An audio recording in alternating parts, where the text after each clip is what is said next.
जी अस्सलाम वालेकुम। अच्छा, लास्ट टाइम मैंने आपको बताया था कि आप किस तरह FBR की जो वेबसाइट है आप किस तरह उसमें जाके अपना 236C का चालान जनरेट कर सकते हैं। और उसके बाद मैंने एक और वीडियो अपलोड किया जिसमें आपको CPR निकालने का तरीकाकार बताया। 236K का CPR भी आप सेम उसी तरीके से निकाल सकते हैं। बाकी इसका चालान बनाने का तरीकाकार भी बिल्कुल सेम ही है, तो थोड़ा सा ऐसे डिफरेंस है, वो मैं आपको बता देता हूँ किस तरह आपने 236K का चालान जनरेट करना है जो कि ख़रीदने वाले पर लागू होता है। चलो मैं आपको बताता हूँ किस तरह आप करेंगे। आपने सबसे पहले गूगल क्रोम ओपन करना है। ये गूगल क्रोम मैंने ओपन कर लिया है और उसके बाद आपने इधर लिखना है EFBR.gov.pk।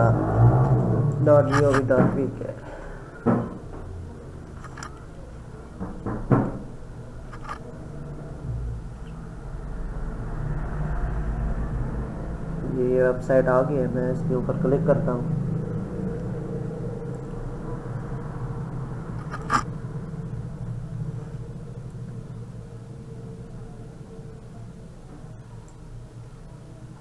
थोड़ा नेटवर्क का इशू है, नेट स्लो है, इस वजह से थोड़ा लेट कर रहा है।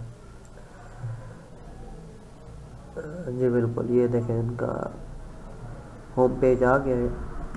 और सेम उसी तरह जिस तरह 236 का चालान जनरेट किया था, उसके बाद हमें इधर ही जाना है इनकम टैक्स वाला ऑप्शन पे, पेमेंट में जाके इनकम टैक्स पे।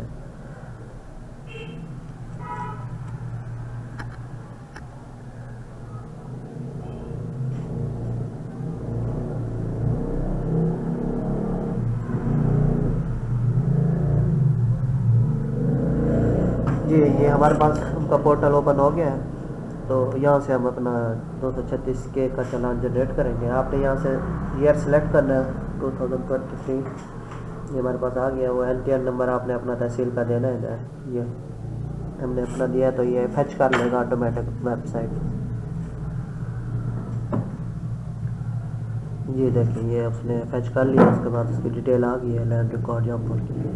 उसके बाद आपने टैक्स पेमेंट नेचर सेलेक्ट करनी है। यहाँ पे आपने with held income tax adjustable select करना है। इसके ऊपर आपने क्लिक करना है।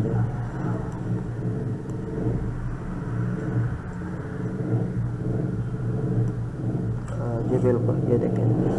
उसके बाद आपने उसका मंथ सेलेक्ट करना है। जिस मंथ में आप ये चालान जनरेट कर रहे हो वही मंथ आपने सेलेक्ट करना है। मैं फरवरी सेलेक्ट करूँगा। उसके बाद ये आपने ये पेमेंट्स जो सेक्शन है इस पर आपने क्लिक करना है। यहाँ पे आपने अपना जो आपका 236K यहाँ पे आपने फाइंड आउट करना है। उसके बाद आपने इसको सेलेक्ट कर लेना है। ये मैं थोड़ा सा नीचे कर रहा हूँ। ये देखें 236D 236EF जी क्या है। जी बिल्कुल, ये देखें ये आ गया हमारे पास 236K purchase transfer of immovable property under section 236K ATL 2%, non ATL 7%। इसको आपने सेलेक्ट करना है।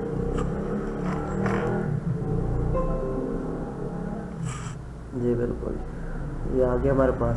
उसके बाद आपने यहाँ पे जो ख़रीदने वाले हैं उनका अपना ID कार्ड लिखना है।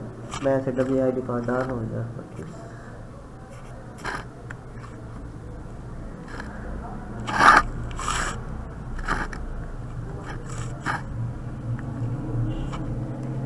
उसके बाद आपने इसका ID कार्ड डाल के यहाँ पे ऐसे कर्सर रखना है।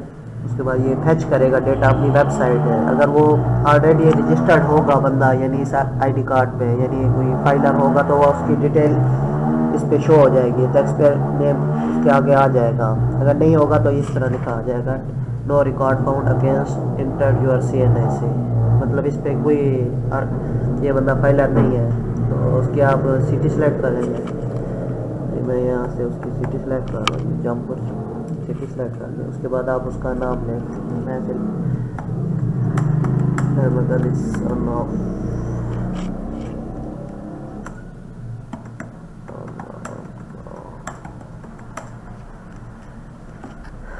जी बिल्कुल, आप यहाँ पे उसका एड्रेस लिखना है।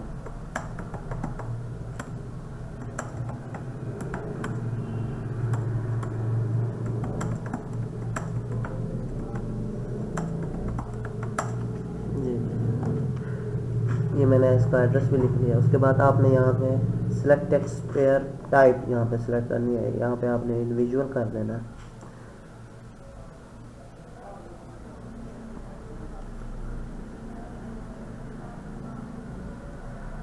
जी बिल्कुल। उसके बाद टैक्सेबल अमाउंट जो पहला मतलब बॉक्स नज़र आ रहा है, आपने इस पे जो आपकी मतलब बैन निकली है बाय जो एप्लीकेशन लास्ट टाइम मैंने आपको 236C के चलान के वक्त दिखाई थी, उस पर लिखा होता है कि आप यानी टोटल बैग कितनी थी और कितने में उनका यानी सौदा हुआ है। एक डीसी रेट होता है, उसके बाद और एक हम मतलब बिल मुबलक लिखा होता है एप्लीकेशन पे, आपने वही अमाउंट लिख दिया है। फॉर एग्जांपल मैंने एक लास्ट टाइम आपको दिखाया था चला एप्लीकेशन इंतकाल की, उस पर जो हमारी बैग बनी थी वो 3,33,000 रुपये की।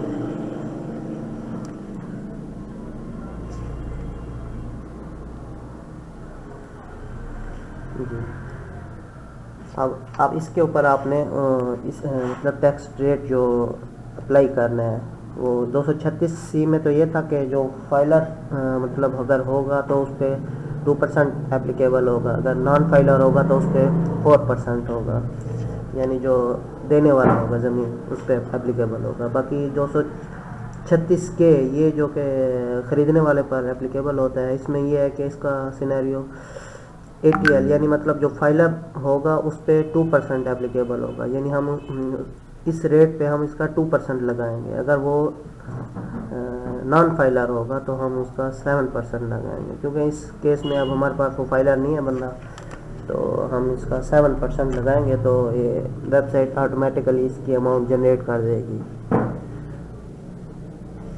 ये देखेंगे 23,310 रुपये ये हमारा यानी टोटल अमाउंट बनेगी 7% पे। अगर फाइलर होता तो यहाँ पे हम 2% लगते हैं, तो ये थोड़ी कम हो जाती है। ठीक हो गया, आप इसको ऐड करेंगे।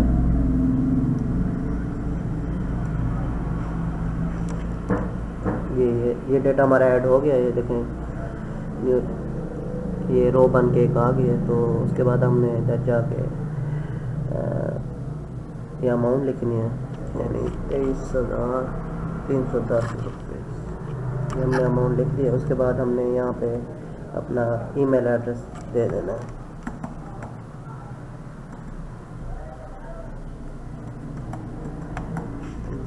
मोबाइल नंबर ऑप्शनल है, अगर आप देना चाहें दे सकते हैं, ना भी दें तो कोई मसला नहीं। उसके बाद आप ये क्रिएट वाले बटन पे क्लिक करेंगे।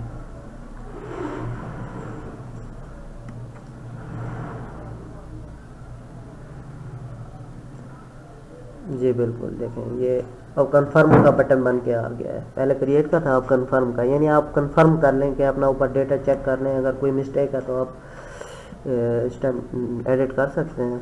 जब कंफर्म में क्लिक कर देंगे तो आपका वो चलान जनरेट हो जाएगा, फिर आप यानी एडिटिंग नहीं कर सकेंगे उस पर। तो मैं आपको ये कंफर्म नहीं करूँगा क्योंकि मैंने ऑलरेडी इसका चलान बनाया हुआ, मैंने सिर्फ आपको समझाने के लिए इसका तरीक़ाकार बताया आपका। उसके बाद ये इस तरह का आपके सामने ये चलान जनरेट हो जाएगा इस 236K का। आपने वही सेम तरीक़ाकार है, आप ऑनलाइन खुद पे कर सकते हैं कोई HPL की ऐप से या कोई ऑनलाइन बैंकिंग या इजी पैसा जैज़ कैश से आप मतलब उसको ये PSID लिखेंगे, उसके बाद आप उसकी अमाउंट आ जाएगी इस चलान की, तो आप आपने पेड कर देना है। उसके बाद आप करीबन 15 से 20 मिनट के बाद आप जो तरीक़ाकार है कि CPR जनरेट कर देती है वेबसाइट, आप वहाँ से CPR डाउनलोड कर लें। वीडियो पसंद आए तो लाइक कर लें और सब्सक्राइब का बटन पे भी क्लिक कर दें। ओके, अल्लाह हाफिज़।